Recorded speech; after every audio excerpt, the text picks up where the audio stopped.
You are listening to the Lawyer Life Podcast, episode number 16, How to Overcome Fear and Be More Confident. Hello and welcome back to the Lawyer Life Podcast. I am your host, Autumn Noble. I am a practicing attorney as well as a life and career coach for lawyers. Throughout my legal career, I have worked at various types of firms all over the country. I've built and chaired my own practice group from the ground up. I've taught in a business school as well as a law school and eventually transitioned my practice in-house with a Fortune 300 company. Now I teach all of my clients how to navigate the same types of career changes. If you want to learn how to build your practice and client base, establish some independence, find more time, get more done, or just generally find more happiness and fulfillment in your career, you are in the right spot. If you are new here, thank you for joining us. Be sure to check out the historical episodes and the show notes to learn more about our work and get a good foundation for today's topic. If you've been here all along, I appreciate you so much. Welcome back. In our last episode, we talked about goals and goal setting and why sometimes it's just so damn hard to take action on our goals. I'm hoping that after listening to that episode, you have some clarity around how to better set goals and take action on them. For those of you that are already taking action towards a big goal, you may have run face first into the first obstacle that accompanies taking action on any goal. And that is just generally feeling like garbage the whole way. When we start taking action on a goal, the excitement and the hopefulness quickly gives way to a lot of less rosy feelings. Fear and self-doubt are likely to show up at the dinner table and just start raining on your goal parade. So how do we move forward despite fear and all of the ugly emotions that really take the wind out of our sails? Today, I want to talk about 4 truths relating to fear and confidence so that you can better stay the course and achieve your goal. The first truth is that fear, standing in the way of your dreams, can once again be blamed on our biology. For starters, negativity bias is really a thing. What is negativity bias, you might ask? Well, as any good lawyer, before I start a new project, I first consult the Google box. And so this is what Google had to tell me about negativity bias. Negativity bias, also known as the negativity effect, is the notion that even when of equal intensity, things of more negative nature, like unpleasant thoughts, emotions, or social interactions, or traumatic and harmful events, they have a greater effect on one's psychological state and processes than neutral or positive things. So, stated again, when you have things of equal intensity that are positive or neutral or negative, your brain and your physiology is going to focus on those negative items. They're going to have a greater impact on your psychological state and on your processes than the neutral or positive things that might actually have equal weight. So when I think about our tendency to focus on the negative while giving lesser attention to equally significant positive data points, I can't help but think about that motivational triad that we've talked about in prior episodes. As you may recall, our brains are designed to keep us alive, and historically that meant one of 3 things. We're going to seek pleasure to procreate, we're going to avoid pain, and we're going to expend the least amount of effort to be efficient. So what does that have to do with taking action on your goals? Fear, worry, and catastrophizing, they all fall into the category of avoiding pain and keeping us safe. In our head, it might sound like, well, what if it doesn't work? People are going to judge me. I'm going to disappoint everyone. I'm going to embarrass myself. Our primitive brain believes that our worried thinking is actually keeping us safe. We are biologically wired to scan the horizon for signs of crouching tigers and danger. We're programmed to look for dangers so that we can avoid it and stay safe. So for this reason, our brain reacts more strongly and pays more attention to those negative thought patterns because our brains are wired to avoid those types of dangers and to anticipate them. Hence, negativity bias is simply part of our biology. So that bias and all the negative thoughts and catastrophizing that come with it are absolutely going to join you on any journey towards your goals. So long as you are a human, that's just part of the deal. But that doesn't mean that you've made the wrong decision. It just means that your brain really wants to listen to the shitty radio station and pretend like nothing else is possible. There's nothing else better to look at. So then we add to this our brain's tendency towards confirmation bias. And we have a whole new dumpster fire that's going to stand in the way of the path towards our dreams, because our brains were not designed to argue with themselves. If we tell our brain to think about our inadequacy or to think about why this is not going to work, and we're going to be embarrassed and everyone's going to judge us, your brain is going to get to work coming up with all sorts of evidence to demonstrate that you are, in fact, going to fail and be embarrassed and everyone's going to judge you. It's going to prove those thoughts true. That's how confirmation bias works. Whenever you choose a thought of any kind, you give your brain instructions to invest energy in that thought and to prove it true. And that's how confirmation bias works. But you can imagine how when you pair that with negativity bias, it creates a lot of chaos and inner strife that makes it really difficult to move forward towards our goals. It's like saying, dear brain, today we're going to compile evidence to prove that this isn't going to work, that I'm going to become destitute, that my parents are going to judge me and be angry at me, that my husband's going to divorce me. And your brain is going to say, yeah, you know what, you're right. And it's just going to keep going. Realizing that alone can really transform your life, because we can start to see that these thoughts and this spinning, it served a purpose historically. And it doesn't necessarily mean that that's the only possible outcome. That we've just simply, got this mercenary in the form of our brain, and we've told it to go down this really terrible path and sabotage our dreams, and our brain just does it. So we have to think about our thoughts as sort of fuel that could propel us in the direction of our dreams or not. And when we allow that confirmation bias and negativity bias to be the fuel, it's kind of like we slash the tires of the vehicle before we even cruise off down the road towards the dream itself. So how do we navigate this hurdle? When you find yourself bogged down in that negativity bias, we just have to simply recognize that biological effort to keep us alive, and then consider whether you might be overlooking other possible outcomes. We can examine that worst case scenario that our brain wants to offer us, but we also have to consider if there's a best possible outcome, because they're both potentially true. At this stage of the game, we don't know if this is going to go up in flames or if it's going to be a wild success. The problem is our brain only wants to believe one of those scenarios. So we have to ask our brain to turn it to a better radio station and see if there's something else that might propel us in the direction of that goal.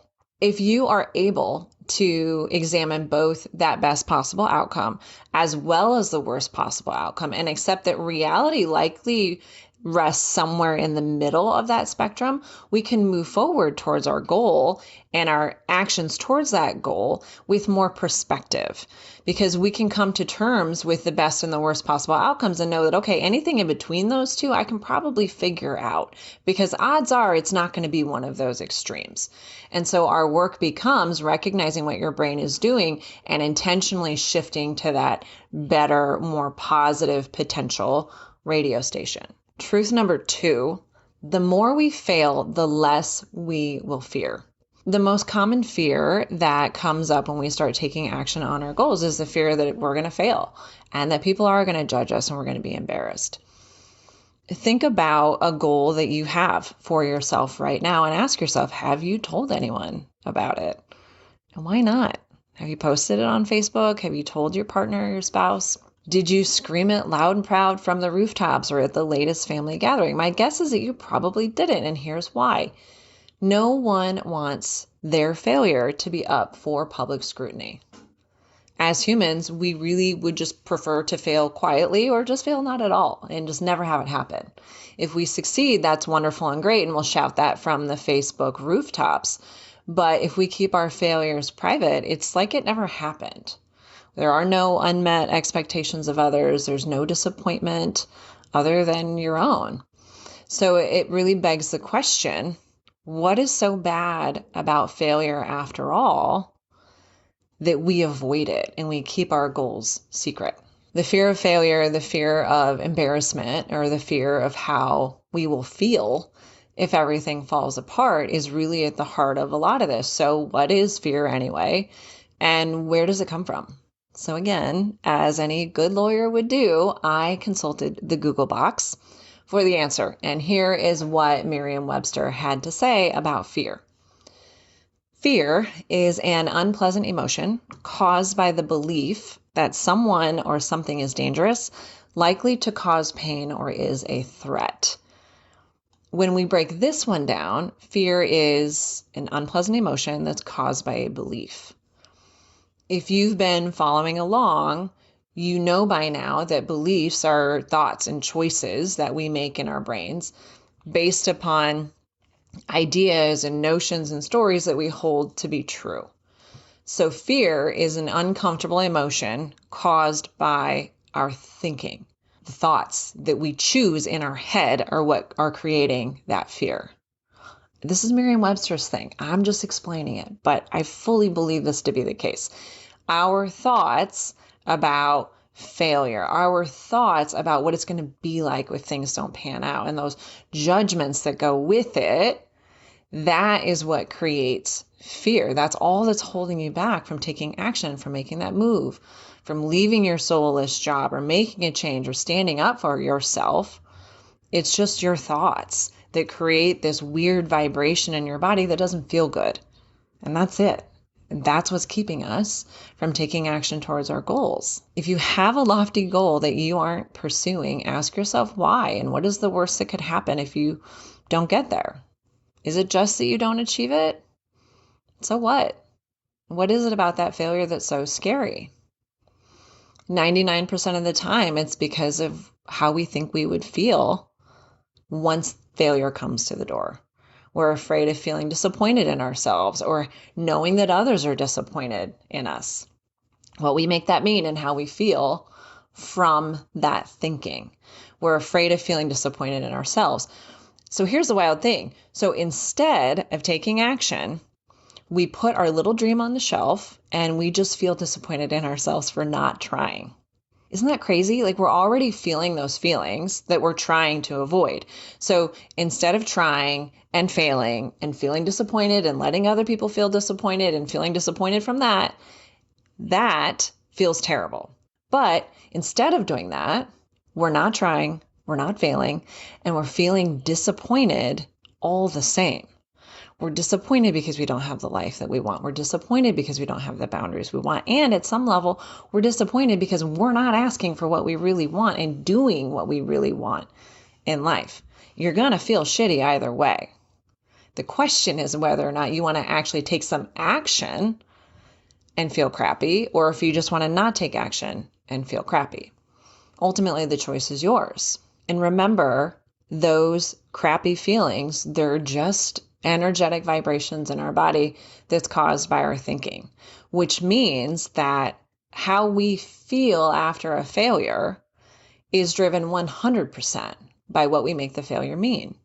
And we all do it, right? You set a lofty goal and then you miss your mark, and we tell ourselves like, this is never going to work.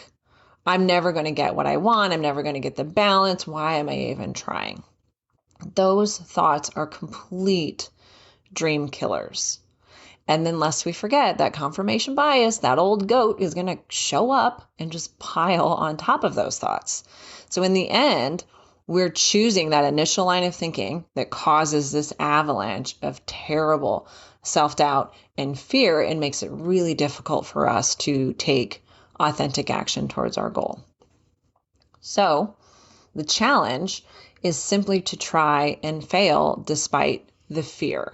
despite that vibration, to try and fail and feel those feelings, having known that you actually tried something. If you're going to feel crappy, you might as well do something first to feel crappy about. Don't feel crappy about your inaction. You don't deserve to feel crappy about your situation unless and until you've actually tried and failed. But let me challenge you even more. I submit that if you try and fail and continue to try and fail, despite those recurring crappy feelings that come with it, you will win every single time. Because every single time you try and fail, you will develop yourself. Obviously, you're going to learn how to not achieve the goal, and you're going to learn alternate paths to try and actually get there the next time. We all know that.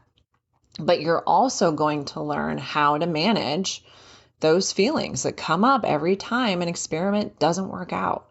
You're going to learn how to process embarrassment and fear and shame that come up every time the path doesn't work out. You might not even have the same goal on the other side of all that trying and failing. But I don't believe that someone can try and fail to achieve a goal repeatedly and get nothing from the process. I truly believe that it's impossible. In sum, if you are not trying and failing on a regular basis, my guess is that you're already feeling pretty crappy. You're already sitting with and experiencing those negative emotions that you're trying to avoid by steering clear of failure and not taking action because we want to avoid those feelings. If you're not trying and failing at something all of the time, I really urge you to examine what's holding you back. Is it really fear of failure and embarrassment? Are those feelings that different than how you feel if you don't do something? And do you have the power to choose something different? Like, would you be willing to think something different about your quote unquote failure if that's what came from your attempted action? Would you be willing to choose to believe this is just one more cobblestone in the path and I'm going to keep going?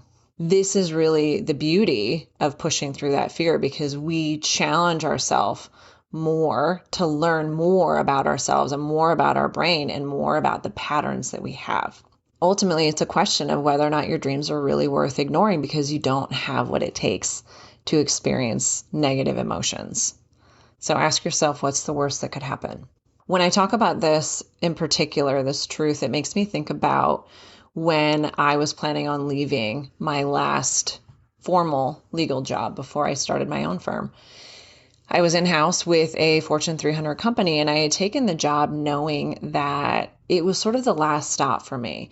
I knew it would give me enough time and space to plan an exit from formally practicing law, and it would allow me more time and space to do this. And so I developed a plan and got really clear about, okay, this is how long I want to be there, and this is how much money I want to have saved away so I have a cushion to support this new endeavor. And as I moved forward towards that goal and I started telling people, I got a lot of pushback and I got a lot of judgment, and my brain really started to agree with them. Like, who do you think you are leaving a job like this in a position like that? Are you insane? You're walking away from how much money to do what? What does that even mean? And I really started to see my brain agree with those things. And I started telling myself, well, maybe a little longer, and maybe it's not that bad, and maybe it's not that big of a deal, and maybe I'll just keep doing both. And then I saw my schedule, my timeline for leaving continually getting pushed back from those thoughts. And ultimately, it really was that fear. I'm not ready. I don't have enough money saved. Maybe they're right. All those thoughts kept me from executing sooner. And eventually I got to the point where I had been there at my maximum amount of time and I had saved the money that I thought I needed. And I kept pushing back even more, just one more year, just one more incentive, so on and so forth. And I had a friend say to me, at some point, life is going to throw you off of the cliff if you're not willing to jump off of it yourself. And it was at that moment that's exactly what happened. My work changed in such a way that I just wasn't willing to do it anymore. It was such a deviation from my specialty and expertise that I just didn't want to continue. And that's the moment that I said, I'm done. And even though I had given it the time I thought I needed, and I had saved what I thought I needed. I didn't feel ready, and I was totally freaked out. And then I quickly met the next truth about taking action towards your goals. And that is, there are going to be bad days. Bad days are okay. And in fact, a sign that you are an emotionally balanced and normal human being. But let me be perfectly candid. Today, for me, was not one of my top 5 days. This is the second time I am recording this podcast. I recorded it yesterday and had all sorts of snafus and technical issues that I've been fiddling with all day. And it's completely pushed my schedule for today, which if you know me, you know that I hate that, and just totally changed my energy for the day. But that is just part of what I signed up for.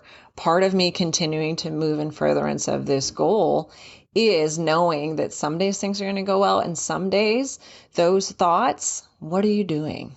How could you have left a job like that? What were you even thinking? Someday those thoughts win, and that's okay. And it's part of the deal.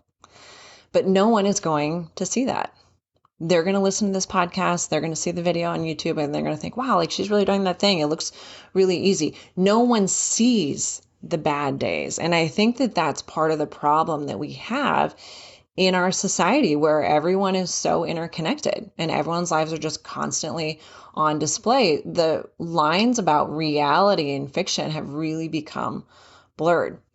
If you think about some other sentient being coming to our world and observing us solely through social media, what they would think about us, about how we're all perfect and thin and beautiful and happy. And if we have any problems at all, there's something that we can buy or something that we can take or something that we can do that will just fix everything, right? We'll have beautiful bodies and fat bank accounts and everything will be perfect.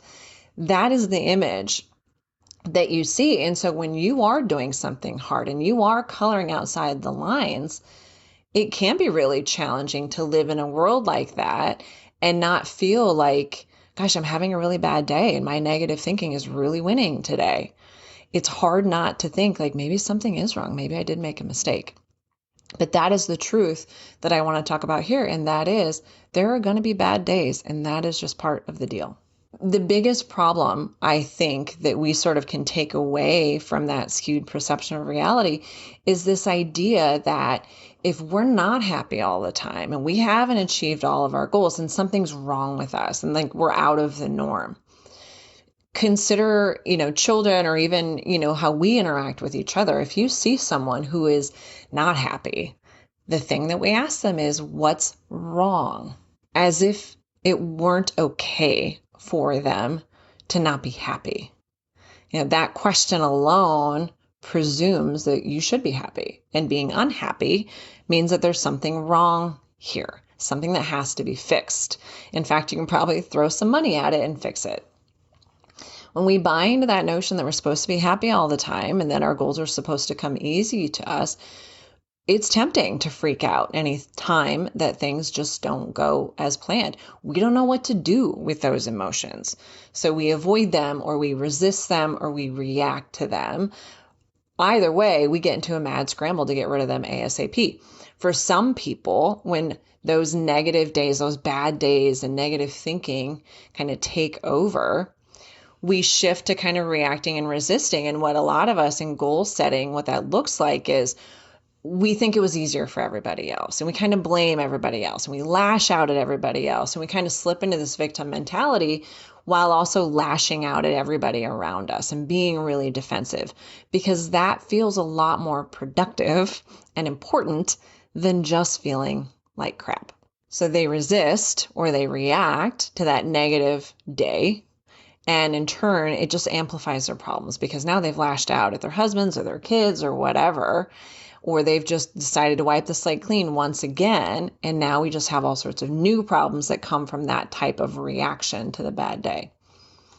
Others will spend time and energy just avoiding and burying that negative emotion. So they'll reach for anything they can to self-soothe or to dull it. If you've had a bad day at work, or you're feeling like a failure, like, oh, get an extra glass of wine or eat that chocolate cake. You deserve it. You've had a bad day. This is simply us avoiding negative emotions and burying them in substances or actions that create dopamine. This eventually creates more problems with excess weight, over drinking, overspending, whatever. But what is really at work is our desire to not feel those emotions, the second guessing, the self-doubt, and the fear. So instead of experiencing them, we just bury them in dopamine that we get from sugar, alcohol, shopping, sex, or whatever. Or we throw that negative emotion and energy back at those around us. So they're the problem and we're not the problem. Any of these approaches, they only work for a really brief period of time because it's like a boomerang or a beach ball that we're holding underwater. Eventually, those negative emotions, they're going to come back and they're going to gain force and surface even stronger. Once we're done with our little excursions of avoidance, they are right there waiting for us. It never fixes it. Only now they're stronger than ever because we've overconsumed, we've gained weight, we've lashed out at the people that we love, we feel hungover, we've made poor decisions, etc., etc. So now we have those consequences to deal with on top of the negative emotions we were trying to avoid. And around we go, only increasing our negative experiences by avoiding, resisting, or reacting bad days and negative thinking and negative feelings. This matters in the context of goal setting because if you intend to take action towards any goal, there's going to be bad days. There are going to be days when you just don't feel like this is going to work. That is part of the deal. When you sign up to run a marathon, there are going to be days when your body hurts. When you sign up to launch a podcast, there are going to be days when you have to redo it and clear your schedule to do so. There are going to be days when things don't go right and when your heart or your body, it just hurts. So what I offer as a solution is simply to coexist with the negative emotions that will accompany your journey towards your goal. To understand that they're just part of the process, never mind the yin and yang of the human experience. So if we can stop freaking out every time negative emotions or thoughts bog down our action, and we can simply experience them, let them be part of our journey, it will diminish in power, and eventually those thoughts, they will pass. And if you just sit with them instead of over drinking or lashing out or going online and shopping, you're going to have less fallout to deal with once they do pass. So we can accept those days as just part of the process and not a sign that something's gone wrong. And then we can regroup and just keep going. This brings me to the last core truth. All of this is essential because confidence is only going to come through action, which will require you to move forward despite the fear and despite those bad days. When you decide to take action and stop preparing to take action, like I was when I was preparing to leave, that action alone is going to set you up to become more self-confident because it forces you to really give fear the middle finger and just say, well, I'm doing this. I'm leaping off the cliff and here we go. When we commit to that goal, one of the ways that fear is going to show up to keep us stuck is to tell us like, we're not ready to act, just like my brain did. I'm not ready to go yet. I don't have enough money yet. I need a little bit more time. And then confirmation bias and negativity bias comes along and the whole parade just stops. All action must acquiesce to the truth that there is no such thing as being fully prepared. There's no way to ensure success. We just have to act. Only through acting will we ever know if our preparations were in vain and we have saved enough or we have learned enough.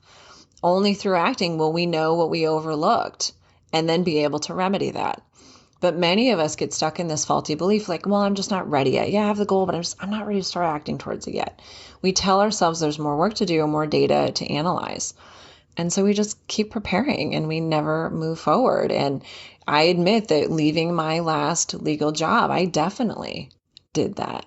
There are times I wish I had left years before, but I truly believe that it was a learning experience for me to really watch these principles at work in my own life. My rationale for drawing this out is really simple. If we want to build self-confidence, we have to start acting and stop preparing. We have to start acting even when we're not 100% ready, because only through the acting will we force ourselves to experience those pressures that create self-confidence. When we're stuck in inaction, we never really get to see how we perform under fire.